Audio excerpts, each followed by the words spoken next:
thanking every single one of you for being here today. As you know, the race for governor is one of the most important in the country, especially in the state of Florida.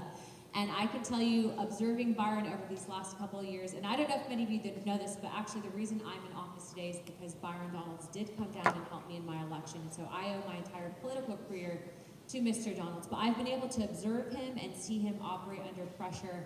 I've been able to see him bring home these big deals, some of which are largely unreported in the media, very conservative policy that's actually secured mega wins for the American people at the federal level. And so I have been very proud to endorse my friend and colleague Byron Donalds, but it is my honor and privilege to be here today to thank all of you and then to introduce Byron Donalds as our next governor of Florida. Byron.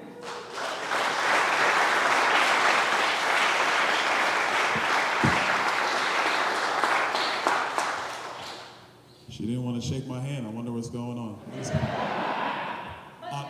Oh, that's all right. That's all right. Anna, thank you so much. First of all, let me just say to everybody, thank you for being here this afternoon, this late evening here in Tampa. Really appreciate it. Anna is amazing. She's an amazing member of Congress.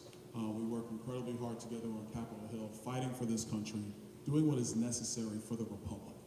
So please give her a round of applause, because she is a true fighter.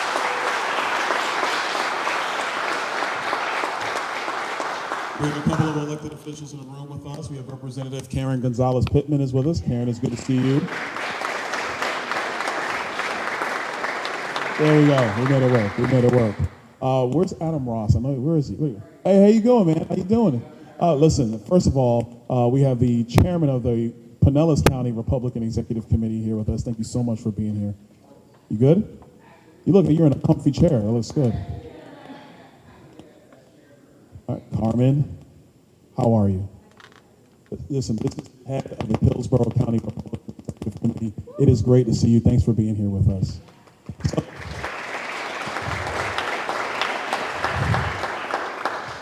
First of all, Florida is a tremendous state. We are in great position. We are the best state in America. It is not close. The 49 wish to be us, and they can't. And I'm just here to tell you right now, as the state's next governor, they're not going to be able to catch us anytime soon. We are going to keep Florida as number one. And the reason why we're going to do that is a couple of things. First of all, Governor DeSantis has done a tremendous job as our governor. He's put us in great position. Before him, Governor Scott also did a tremendous job. We've been on a little bit of a hot streak in our state, and this has been wonderful, but we got to keep the momentum going. And how we keep the momentum going is that we have to be focused on all the key aspects of Florida's government. We have to drive efficiency. We have to make sure we're driving outcomes. And part of that is insurance and healthcare. And so I want to talk about it a little bit today, but also open it up to the floor. I want to hear from you about the things that you're thinking about, the things that you're considering. What are your concerns? What are your ideas? What are your plans? Because the future of our state is a future that we build together as Floridians. The future of our state is one where we maintain the conservative foundation that has made us the envy of the other 49 states.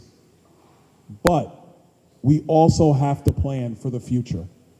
I know people are concerned about future growth. It's going to look like long term. I'm here to tell you, if we don't plan for the future, that's the number one way, all the momentum that we've seen. If you look at any industry, any company, any institution, any organization, they don't maintain success by just resting on their laurels. They don't maintain success resting on their laurels. They maintain success by rethinking some of the things they thought they knew, keeping the strong foundations that brought them to where they are, and having concrete strategies in every aspect of what they do to be better tomorrow than they are today. And I want to be clear, that is not a statement against anybody serving our state today. It's actually an acknowledgement of their success and their victories, because they've placed us in this position right now where we really have the blessings to think about the future of our state, as opposed to having to unwind so much. Look at Virginia, look at New York, look at California, look at Illinois. Those states are awful. They have a ton of work to do if they ever want to catch us. So we're in a blessed position. My mission as being Florida's next governor is to build on the foundations that have made us great and to take us to a whole nother level. So with that, I want to talk a little bit about insurance, a little bit about healthcare, and then we'll open up the floor. Insurance today, it gets to be like nighttime. It's like a nighttime event. We get to have like a real intimate time together, and I'm excited for that. So in insurance today, we're doing actually pretty well. The insurance market, property casualty has stabilized. That has stabilized. The auto insurance rates are actually coming down. We switching? Here we go. Mic 1, mic 2. Seamless, easy. There we go. The insurance market has stabilized. Property and casualty insurance rates have stabilized. The Office of Insurance Regulation in Florida reported out, I think about two or 3 months ago, that none of the insurance companies in our state have requested a rate increase. We haven't seen that in Florida in, geez, I don't know how long, 5, 6 years we haven't seen anything like that. That's great news. But we still have more work to do. We're going to keep the reforms that Governor DeSantis and the legislature put into place several years ago. We're going to keep those reforms because those reforms are what's driving down the loss ratios in our insurance market. So those need to remain in place. But what else are we going to consider doing? We're having conversations right now looking at the catastrophe fund, looking at the various retention levels in Florida. Is there a better way, a more modern way, where we can make adjustments to make it even cheaper to insure in Florida? Some of the other good news, and I'm going to explain a little bit about property and casualty insurance. Every insurance company that operates, not just here in Florida, but in the world, they have this thing called reinsurance. They actually insure half of their book of business gets insured by another company. In the private markets right now in reinsurance, their rates are actually quite low. So what we're anticipating in Florida is we're actually going to see further rate reductions this year. Another thing that happened, obviously last year, 2025, no hurricanes, no major storms. I mean, when's the last time that's happened in Florida? So that's just a blessing and a half right there. So we've seen no major storms. So what we want to do is be able to take advantage of that. It is going to be important to re-examine everything about Florida's regulatory insurance market so that we can sit there and say, are we pulling every lever possible to drive cheaper prices for the Florida while also making sure we're not opening up a moral hazard? Because the last thing we want is to open up a moral hazard that you, me and my family as well, on the hook. We don't want to do that. So those are some of the things that we're going to examine. On healthcare, we want to have a full review of how we deliver healthcare in the state of Florida. As a Republican, the thing that has frustrated me more than anything else is the polling that says that the people trust Democrats when it comes to healthcare. But what we've seen from the Democrats are higher prices, more frustration, less doctors, less nurses, the costs are through the roof, deductibles are out of control, it's not sustainable. And here's the other thing, the thing that really keeps me up at night. This is the one thing I will say that really keeps me up at night. In Washington, the Congressional Budget Office is saying that the national debt is probably going to increase to around anywhere from $53 to $58 trillion over the next decade. What that means is that interest on the debt will be more than any other line item in the federal budget, more than the Department of War, more than Social Security, more than Medicare. When this happens, the federal government's going to start looking at their budgets, and they're going to say, man, we're not going to cut care, but we're going to push a lot of these costs down to the state. That's my concern. So state government has a responsibility to be lean and efficient in how we're going to deliver care. Florida's going to lead the way on this. We are going to examine how we do Medicaid in our state. We're going to find more efficiencies in our program. And we're going to have some serious conversations about health care overall and health insurance in our state. And I also think there are best practices with other Republican states, with states that actually mirror our way of thinking about government policy and regulation. I think there's some opportunities there where we can get some broad-based agreements with other states. But this is how we plan and prepare for the future. This is the beginning of it. And so I'm very excited about this campaign for governor. But it's not just about the campaign itself. It's about setting Florida up for future success. Last thing I'll say, and then we'll open up the floor. I moved here at 17 years old. I'm 47 years old now. I don't know if you could tell, I'm picking up grays. My barber he gives me a haircut. He gave me one this morning, and he always tells me, he goes, "You got more grays in that beard of yours." I've been in Florida for 30 years. Everything I have in my life has been built in this state. My wife is from Tampa. She was a Chamberlain chief. I don't know what they call Chamberlain today. I think we need an executive order to change the name back to the Chiefs. That was better. He likes that. He liked that one. But my wife went to Chamberlain High School. We met at Florida State. We now live in Naples. Everything that I've built in my life has been built in Florida. So when I'm 77 years old, 30 years into the future, when I'm sitting at my house down in Naples, I'm long gone from politics. Somebody else is running for governor or is governor. I want to sit back at my fire pit at 77, 30 years into the future, where some of these young guys are now running the place. And I just want to have a cigar, sit back and say, man, we are still the best state in America. That's why I'm running to be your governor now. I want to thank you all for being here, and whatever questions you have, I'd love to answer them.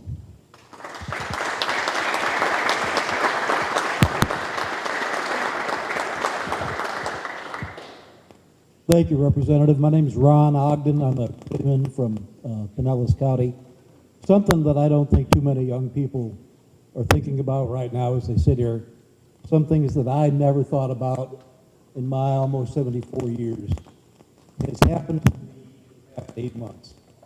And my wife of 54 years, at this minute, is in a nursing home in Tarpon Springs, living the last few weeks of her life as a victim of alcohol.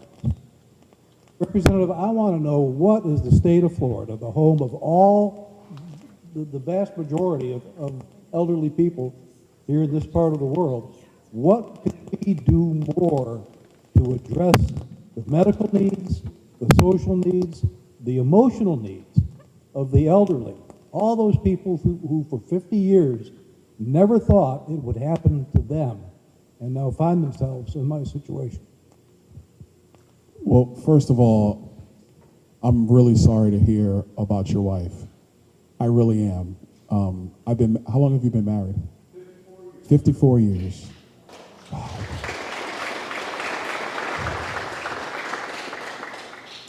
My wife and I are about to celebrate 23 years of marriage in a couple of weeks.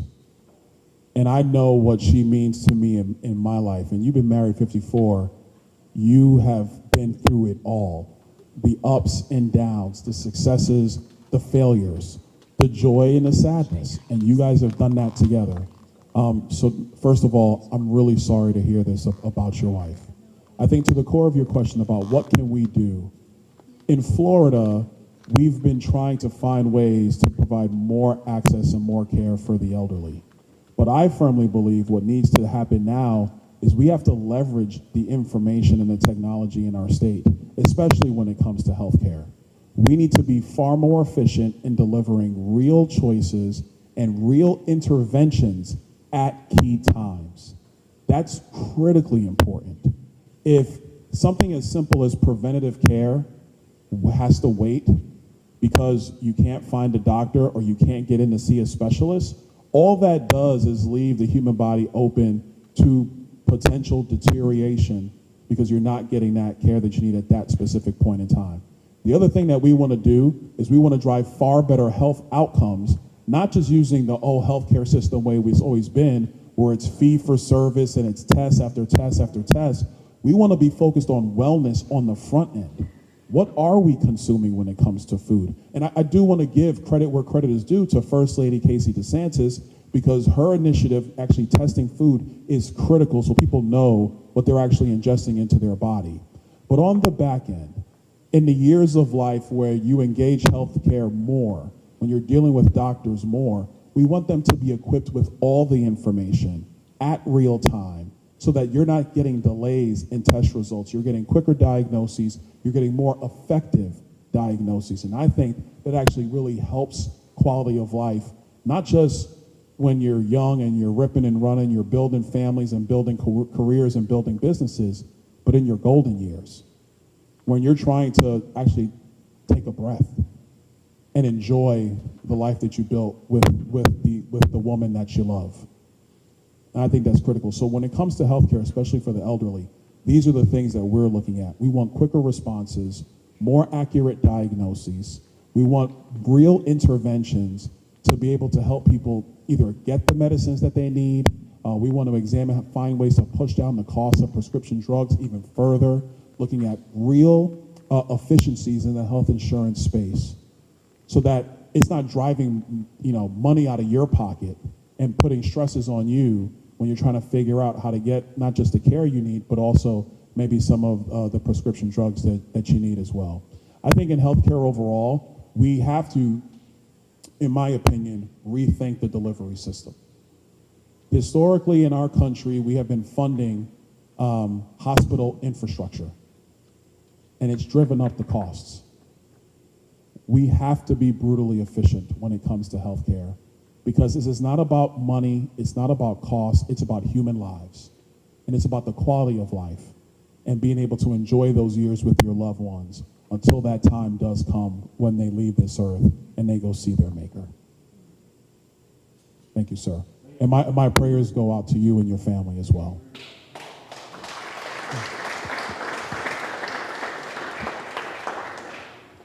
Hey, Congressman, how you doing? Good to see you. Good to see you.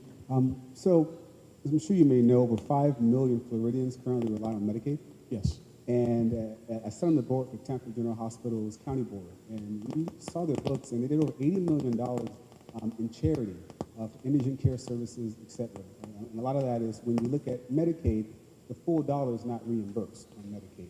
And so it makes it unattractive for a lot of providers and healthcare providers taking those patients. How would you address making Medicaid more attractive for healthcare providers, A, and B, what is your stance on Medicaid expansion?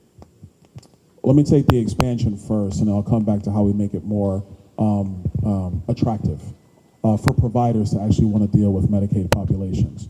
In Florida, we are not going to expand Medicaid. And let me explain why. Medicaid expansion under Obamacare will create a major fiscal burden for the state of Florida that we're not going to be able to pay for long term. Current Medicaid expansion calls for 100% payment, 90% payment for able-bodied adults between the ages of 18 and 54. Able-bodied adults, 18 to 54. They are covered 90% by the federal government, 10% by the state of Florida. Now you would say, well, Byron, that sounds like a pretty good deal. Except what we've already seen in other states is that when they've expanded Medicaid, you actually get a flood of able-bodied adults out of the private health insurance market and into Medicaid. The state budgets drive up dramatically. Actually, to the previous question, what are you going to do about the elderly or people who are young with major acute issues or pregnant women who don't have the resources and they're looking for help and they're on Medicaid, or seniors who are indigent, and what do you do about them? It actually crowds them out when you expand Medicaid. So Florida's not going to go down that road that too many other states did. And look, and talk to my colleagues when we were going through the president's agenda, one of the big things that they were having problems with was how to dig themselves out of Medicaid expansion. It was a bad deal when it was proposed 15 years ago. It's an even worse deal today. Florida's not going to go down that road. But when it comes to Medicaid overall, this is where I think true efficiencies and modernizations and how quickly we can pay providers makes it more attractive, making sure that we're not paying for out-of-state populations. Let's be clear on something. If somebody's here in Florida and they're on Medicaid and they leave our state, and they sign up for Medicaid in another state, if Florida doesn't catch it, we still pay for that here in Florida. We got to clean that piece up. That's not going to be the standard going forward in our state. We are going to take care of Floridians. We are going to make sure if you're poor and you need that assistance, we're going to be here for you. But we are not going to take on the additional burden of able-bodied adults. We're not going to do that. And it's not right to those populations who are truly in need and truly need care when they need it. And for the doctors and the nurses in the offices that struggle with dealing with Medicaid, from the government's side, we are going to give prompt answers. Instead of having to wait 60, 90, 120 days, it should be 30 days or less. Past just talking about Medicaid or healthcare overall, as a government, and we have the best government in the country, let's be clear. But as a government, we want to be ruthlessly efficient in every aspect of government. Florida's government has to be just as responsive as Florida's businesses. If you deal with any business owner and they say, oh, we'll get back to you in 120 days, what do? In your own life? You go find another business to talk to. But because government has you as a captive audience because there's no other government to go to, you have to wait on us. To me, that's disrespectful of the people of Florida. And we have the technology today where we can speed that up. And we're gonna speed that up. And I believe if you have a much more efficient system in processing when it comes to Medicaid, where we're not throwing money out the door, we're gonna do all the eligibility checks, all the fraud checks, people who are on Medicaid, who do qualify to be on Medicaid, eligible to be on Medicaid, we will be there to provide that help. But we're gonna be efficient about it. We're not gonna have everybody drag their feet through red tape and frustration. Because all that does to a doctor's office, all it does, it makes them have to hire more people to be able to make sure that the stuff's getting processed so they can get paid for an exam or whatever they were doing that they did 4 to 6 months ago. That's not how this needs to work. That's not how it's going to work going forward. All right, Representative, I'm going to call on you.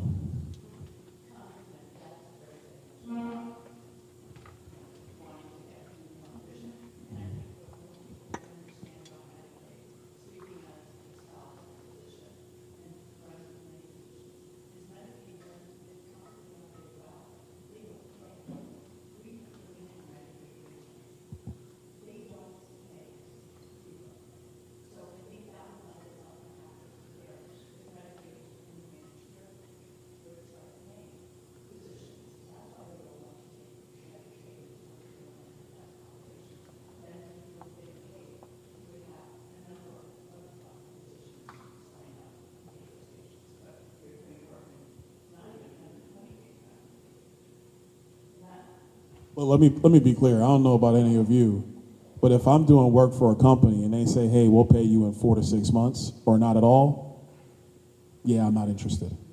And nobody would be. That's not even common sense. So like I said, we have a lot of reforms and modernizations that need to occur in all aspects of Florida's government. Healthcare and Medicaid is going to be a major part of this. And, you know, for a lot of the bureaucrats in our state, this is the way we're going. You either get on board or there's the door.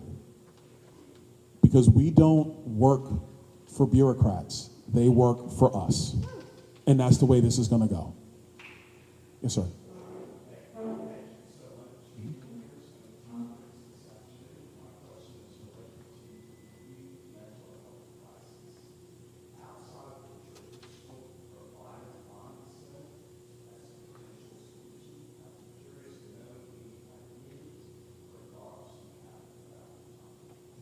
My thoughts overall is that we have a major mental health crisis overall.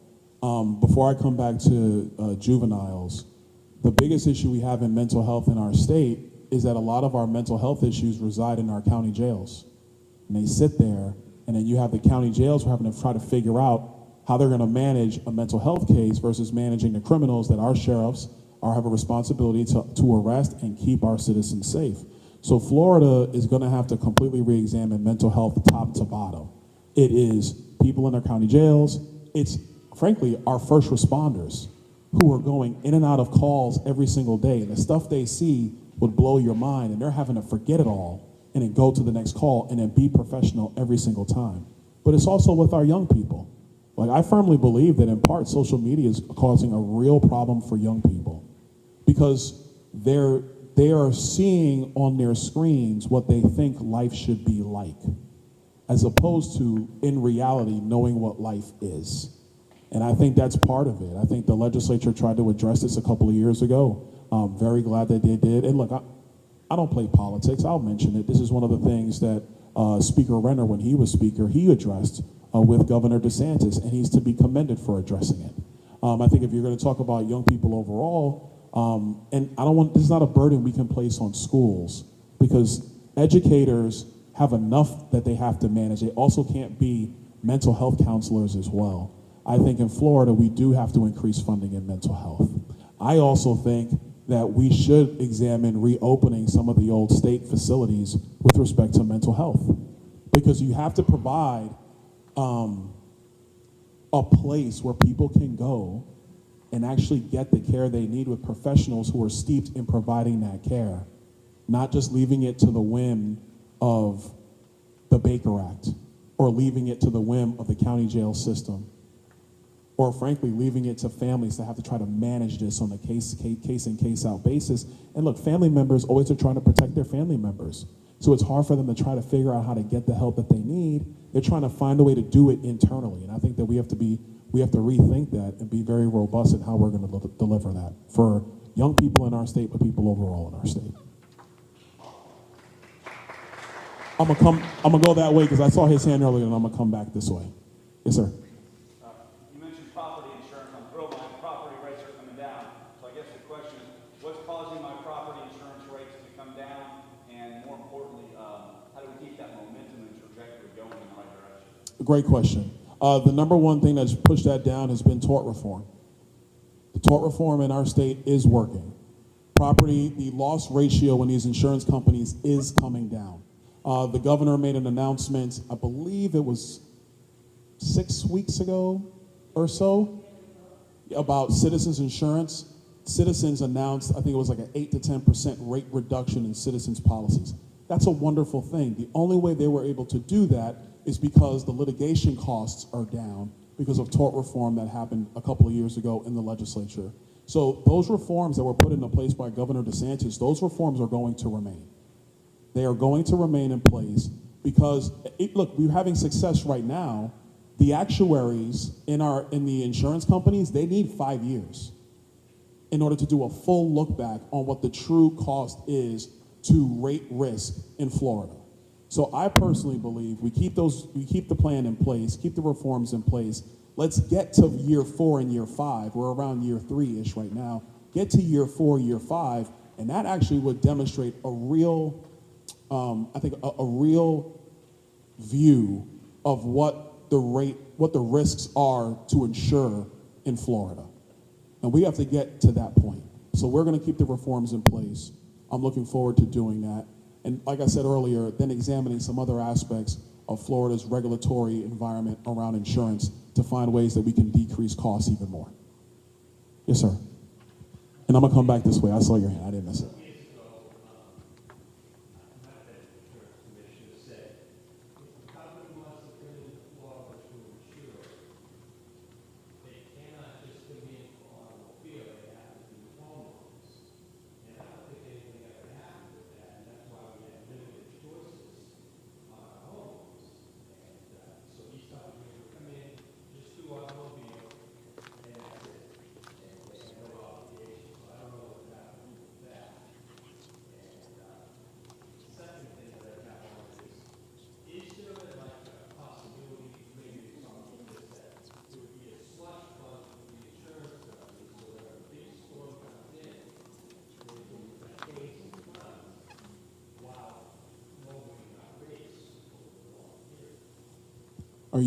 Are you asking if it's possible, or is that something that we're...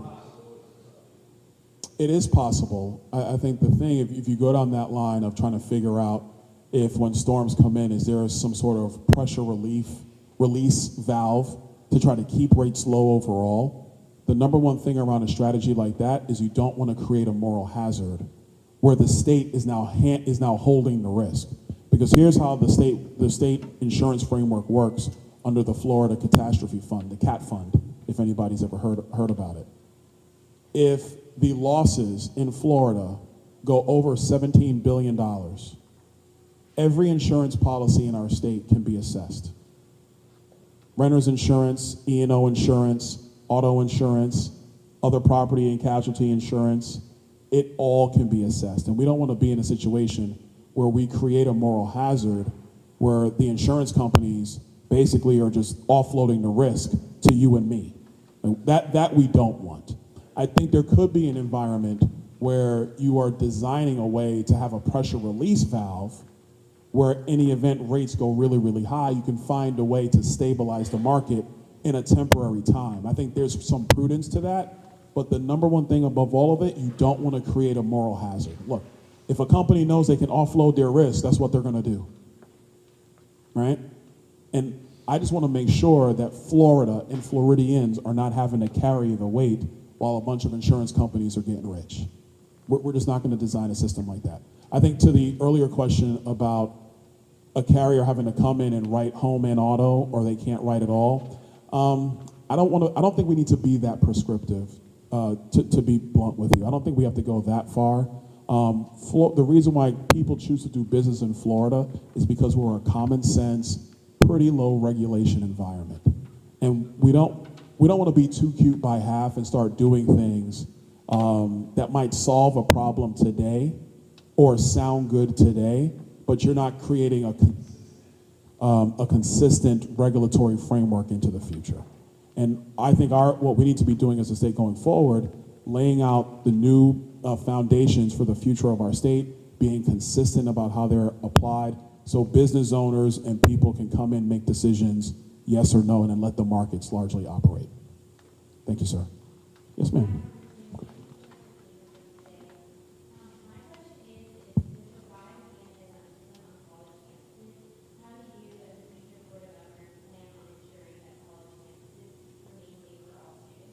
This is a great question. Anti-Semitism and any other form of bigotry and racism are simply not going to be tolerated. They're not going to be tolerated. Listen, I think some people will say, Byron, where are you on the First Amendment? I'm a First Amendment absolutist. I truly believe that government officials have a responsibility to protect free speech. If somebody wants to be ignorant, they have the First Amendment right to be ignorant. If they want to be a clown, they got a First Amendment right to be a clown too. But what we're not going to do is allow for Jewish or black students or Cuban students or white students to be victimized and to be disrupted from being able to go to class, learn, earn skills, and build for their future. So those are the things we're not going to tolerate. The second you decide you're going to impede somebody else, the state of Florida is going to step in and say, absolutely not. You're not going to create a chilling effect in these institutions that try to create a bigger burden on somebody to be able to find a way to live their dreams and to access their dreams in Florida. And I think that is a common sense standard to have. I think, forget government for a moment. Let's put government aside. Let's talk political leadership. Political leaders have a responsibility to establish moral clarity on this issue. I've never been big into the disavow this person, disavow that person. I'm not a disavow person. I don't do that. My stance is, if you're a clown, I'm gonna call you a clown. And it's gonna be clear to everybody else. If you're a bigot, that's who you are. And it's gonna be clear to everybody else. And I think that it's important to understand that there is a moral clarity. There is a peaceful order in a free society like Florida, like America. But we are always going to stand against anti-Semitism and every other form of bigotry. It's simply not right. It's not just. And let me also be clear about this one. A lot of these people who are running their mouths online, social media, they would never do it to your face. When they're sitting on their phone or when they're sitting on their keyboard, but they wouldn't come in and do that in public. And I think that we do have to assert some moral order and some moral clarity. And that still respects First Amendment rights when people decide that they want to be clowns or they want to be ignorant, or in the current environment on social media where they're trying to get likes and they're trying to get follows so they can go try to monetize or whatever they're trying to do. We're not going to tolerate that in Florida. We're simply not. Yes, sir.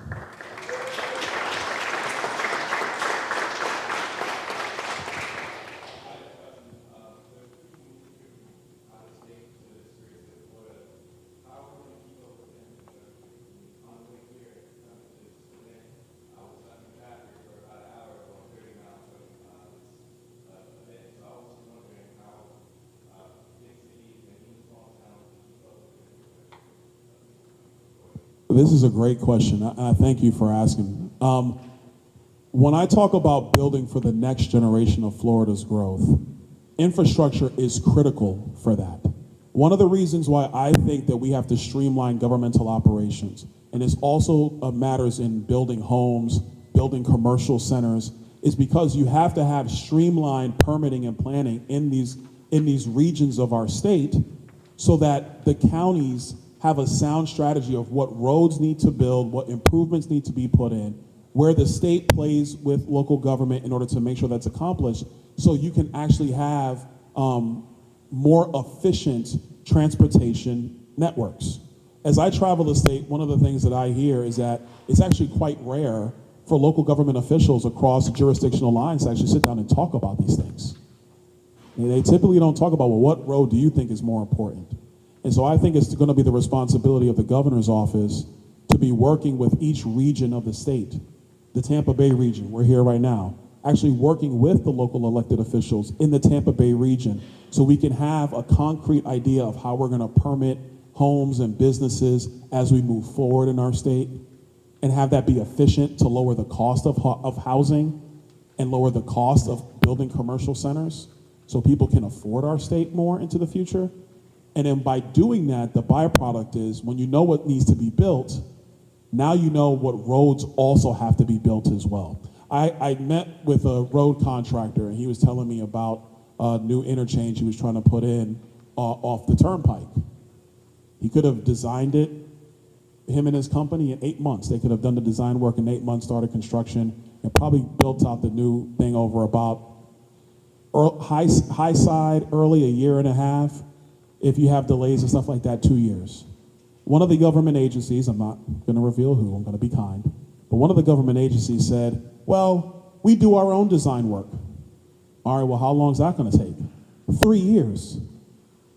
3 years of design work, 2 years of construction. You're talking about 5 years. 5 years. And what's going to happen over the next 5 years in our state? More people are going to come to Florida. So I think efficiency is what's necessary now going forward. I commend the governor for actually opening up his Moving Florida Forward plan, where he was taking some dollars to expedite key projects. I think that's important. What I would bring to the mix is regional planning in every part of our state. So we actually have a growth plan that is consistent for each region of Florida. We can account for the new homes, the new businesses, whatever the case might be. And then, because you're doing that, planning out future road construction and then driving efficiencies in the planning process so you can get that done. Nobody wants to sit in traffic. I don't like it. I'm an excellent driver. I really am. I'm an excellent driver. If you need to get somewhere, just give me the keys and we're going to get there, all right? I get frustrated too, like everybody else. And so what we have to do is really plan and build in an expedited manner to address that, to address those growth concerns. I think one of the bigger concerns around growth in our state that people are frustrated with is that we grew very, very fast over the last 6 years. Very fast. It was unexpected, but it happened, and that's really to the credit of Governor DeSantis and how he led the state during COVID. People said, enough of this crazy mess, I'm getting to Florida. That's what happened. But in response to that, we now have to build out the infrastructure very quickly to meet that demand. And that demand is not stopping. You got Mamdani in New York talking about raising property taxes because he can't get raises in income taxes. Well, guess what? You're going to have more people saying like, man, I knew this dude was crazy. I got to get out.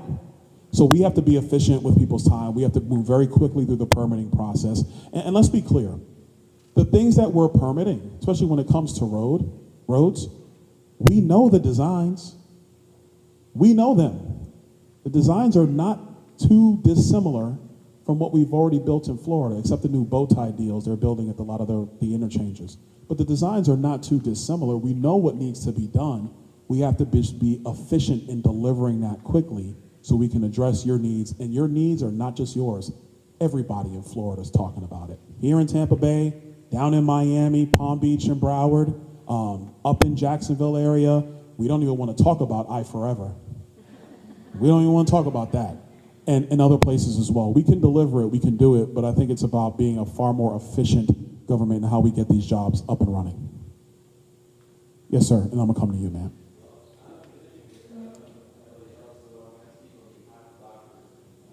Sure.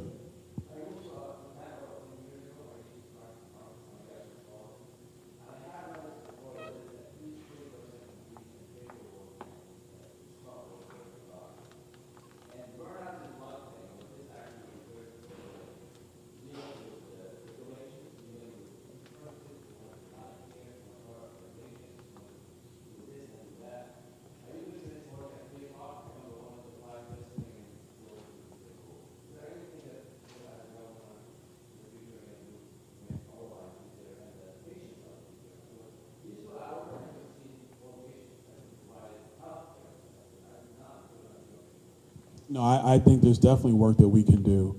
And it speaks to the same thing even dealing with his question about transportation. It's about modernizing these internal operations. And it's going to be a top to bottom effort. This is not something that we're just going to put on local government. State government's doing it too. Let me give you an example. Half of the state's operating systems, no, not half, man, maybe 30%. Some of them still run on DOS prompt. We have, I'm not joking. We have old legacy systems in state government that have not changed in a very long time. And I think for Governor DeSantis and Governor Scott, this is not their fault. They have made strides in trying to modernize the information systems of the state of Florida. And what this means for you in your business, in your practice, is that if we modernize our side of the game, then we can speed up, cut down on paperwork, you have more efficient ways to communicate with us, we can get the data flowing, you get quicker responses, and then you have time to see more patients. The technology wasn't, in my opinion, ready for the level of efficiency that healthcare in particular needs. The technology is ready today, and it's actually getting better month by month. I know there's many conversations about AI. All over the country, everybody's talking about it. But here's the truth. If you want to deliver quicker health outcomes, if you want to take the burden off of our doctors and our nurses, the people who are going to do this work, then yeah, we're going to have to use AI in part, not in total, to speed up the administrative side of the house. You were trained to help people live healthy lives. You were not trained to fill out paperwork. That's just the way it is. And so government has a responsibility now to move at the speed of business. And as Florida's next governor, one of our core missions is to make Florida's government move at the speed of business. Yes, ma'am. And I'm going to come to you, sir. Yes, ma'am.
All right, so let me talk film and I'm gonna come to tech.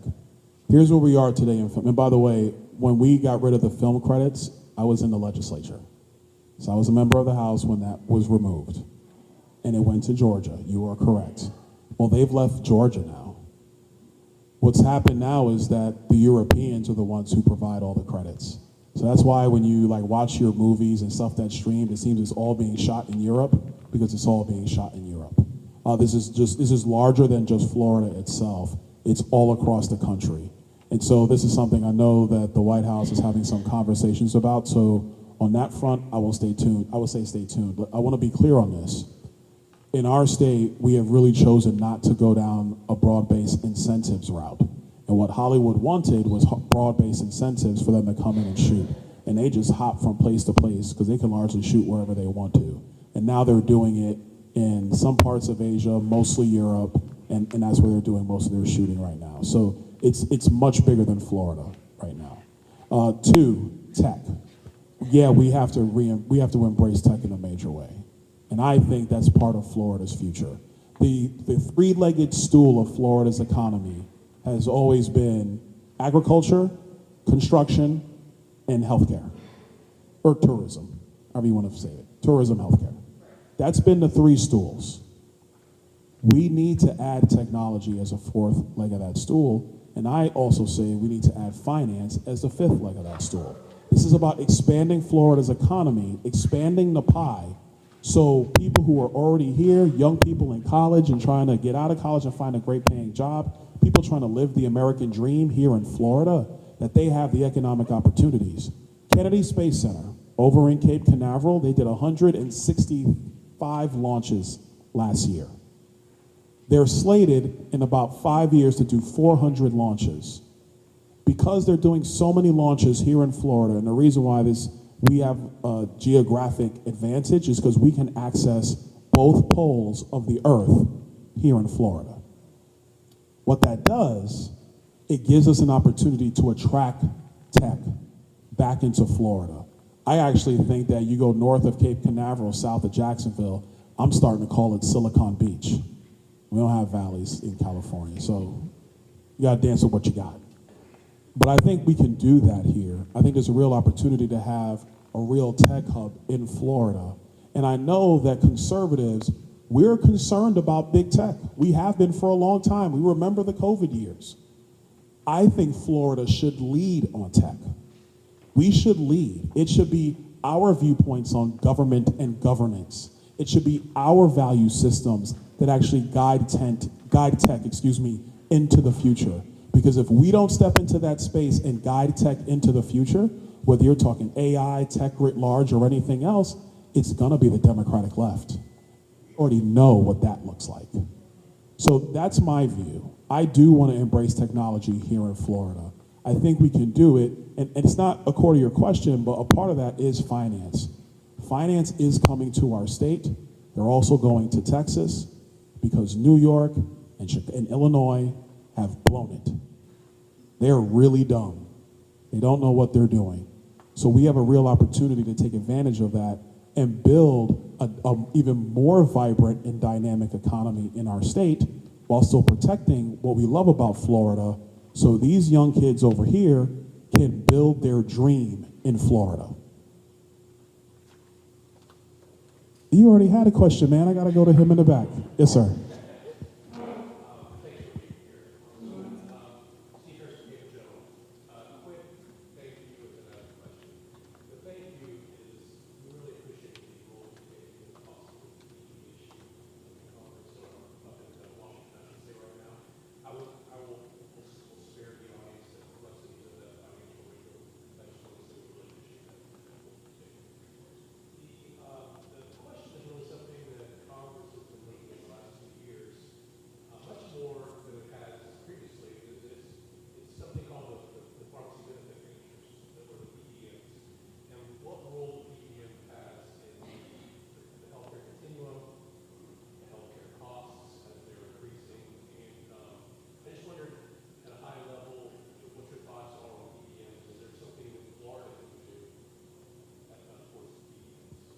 Well, my general thought is I think PBMs, when they were originally created, there was a reason. And I think that was mostly because you had a dislocation in information. The information lines weren't really clear between pharmaceutical companies, obviously hospitals, physicians, etc. That simply doesn't really exist anymore. And so while I think there was a time where PBMs were critical to how we were going to dispense drugs and find savings for individuals, I think that time probably is passing us. So we need to look at real reforms. I know on Capitol Hill we're trying to find ways to reform PBMs, and that's not done. And look, let's be clear about this. A lot of these PBMs, they have walked their ways into a very profitable industry. And now they kind of don't want to let it go. That's just the truth. We're going to have to reform that entire situation. We have to be based upon sound information in real time and price transparency and in driving efficiency for people, for the end user, the people who have to pay for this stuff. Because it can't be this opaque black box run by any three-letter acronym that nobody really knows what it means except PBM or whatever that, or ACA or whatever we want to call it. It can't be that. It has to be real transparency. It has to be an open system where people can see the real costs and take advantage of them. This is why President Trump has been pushing so hard on most favored nation status, and I agree with him. Because with where we are in the world today, why are we subsidizing the pharmaceutical costs for every other country in the world? Why are we doing that? And so these are the reforms that we have to do. The PBM space is going to be a part of that. Hi, it is good to see you. I remember, Lisa. I didn't want to put your name out there, but I remember.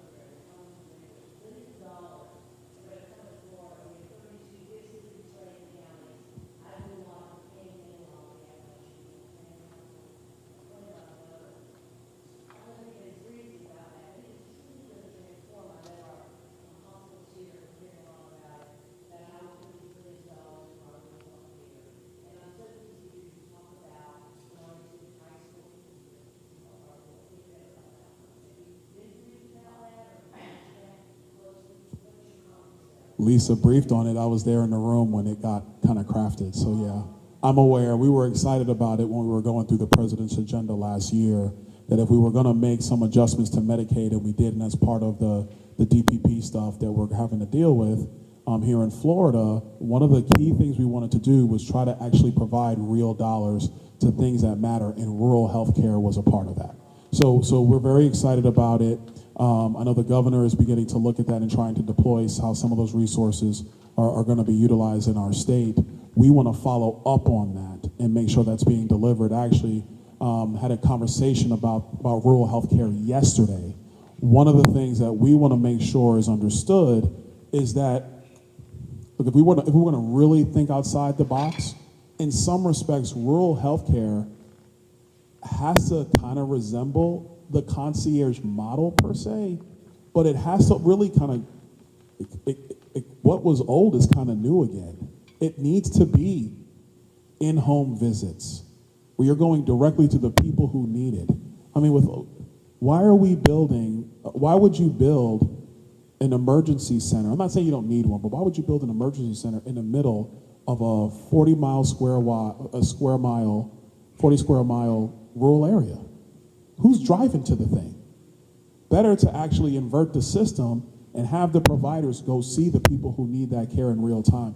And we believe that those dollars will help to facilitate that and actually help build out the internal infrastructure needed so you can have a stabilized rural health care system and network.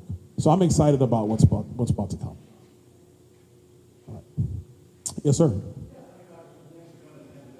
It's always my pleasure to be here.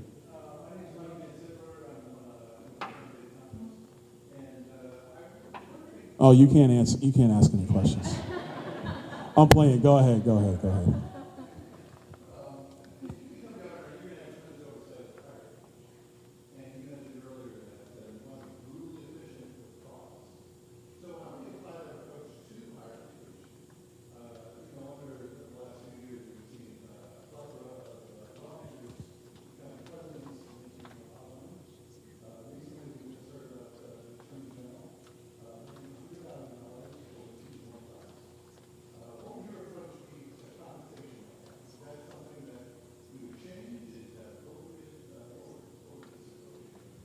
Well, first, specific to the Attorney General, I'm not sure what that agreement is with University of Florida. I think that's something that he's speaking to now, so I'm going to let them deal with that. I think if anything, it kind of does highlight something probably about, well, let's just call it what it is, about what's happening with the AG of the third largest state in America, you know, kind of needing a second job. So I think that's probably something the legislature and the governor need to try to figure out. We'll see where they go. I think if you're talking about efficiencies overall with the university system, like I said, it's going to be everywhere. I think the efficiency standpoints in the university system are slightly different. If you take, and not just the universities, but if you take the pre-K through 20 system, we need to make sure that our young people have the skill sets they need to be economically successful the second they cross the stage when they graduate high school. And what I mean by that is our standards in Florida need to be about young kids mastering math, reading, and writing when they graduate high school. We also need to help them identify what their natural strengths are in life. Maybe your natural strengths do not take you to the university system. Maybe they just take you to the college system. Or maybe they just take you to an apprenticeship and directly into the workforce. What I've seen as I've traveled the state, a lot of our business owners, they didn't graduate college. They either went directly into the workforce or they dropped out and followed their passions.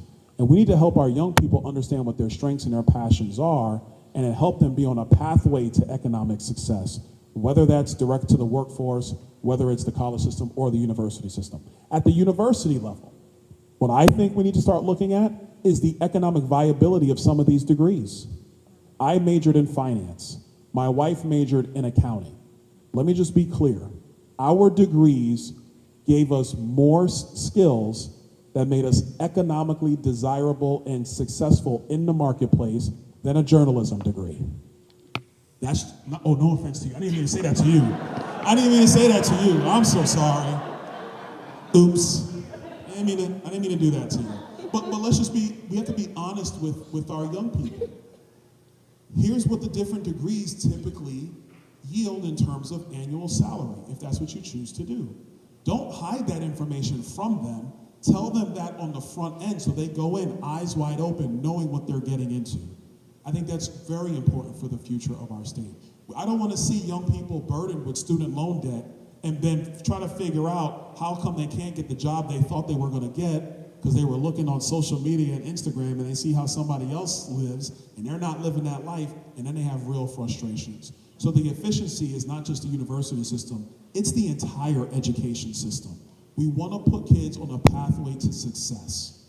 Every child in our state. Right now we do IEPs in education. And those are for children in special needs and children who have fallen behind. I think every child in our state should have an individual learning plan. Every child should have one of those. So you can actually help not just the child, but help their parents understand what's the trajectory for my son or for my daughter, and how are we helping them be prepared for life and be successful. I think that's the true thing we need to be doing in education, and a university system is a part of that when people are kind of in that last rung trying to figure out their degrees and what they're going to major in and what they think they're going to set their lives up to be. So I think that in education, we fund it, and it's great, and I love funding it, and we're going to continue to fund it.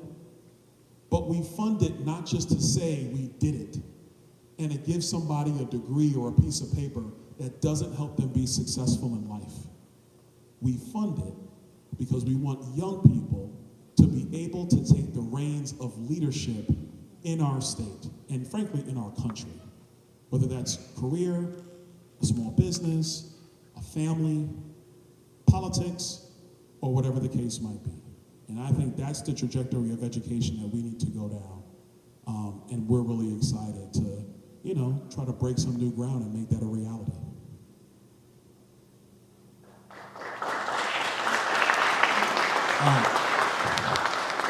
So I've been given the hook. So I'm gonna do one last question. I will be quicker than this. By the way, I'm not knocking journalism degrees. It was an example. It was an example. Carmen. You got two? All right, go ahead. This question is not to myself, but to a supporter of yours who competed with me. But I want to ask, they have concerns with the negative impact that government-led price controls can have on our healthcare system. Do you think them in most favored nation will hurt America's leadership in finding new treatment? Actually, I don't. I've been having some conversations with the leaders of some of the country's pharmaceutical companies and some of them around the world. And I think what you're actually going to see with Most Favored Nation, you're going to have a stabilizing cost, a true appreciation of the cost of medicine and the cost of R&D into the future, as opposed to what we now have is the United States and our people are subsidizing that cost for everybody else. And so I think actually having consistency and transparency will still be able to yield enough, frankly, income for these companies to continue to invest in R&D. I also think the R&D side of the ledger is changing. And this is also where technology is coming into place. Pharmaceutical companies are starting to really invest in technology to help squeeze the timeline in R&D to be able to go through clinical trials, deal with the FDA, and go to market. So I think in corporate America, whether you're a pharmaceutical company or any other company, they're all trying to find ways to drive efficiency to lower costs. Because I think if you talk to any corporation or any business, they all know there is an upper limit to how much they can charge. There's an upper limit. In economics, not all prices are elastic. There is a point where you just can't raise them anymore because people just won't accept it, or they'll make other choices. And that's actually the beauty of a dynamic free market system. I would say in pharmaceuticals, if you take it from a global perspective, we've not had a dynamic free market system. We've had a system of heavy subsidization, most of it coming from the United States, being put on the backs of the American people. And Most Favored Nation breaks that. Thank you, everybody. I really appreciate it. Thanks for coming, spending some time tonight. Thank you.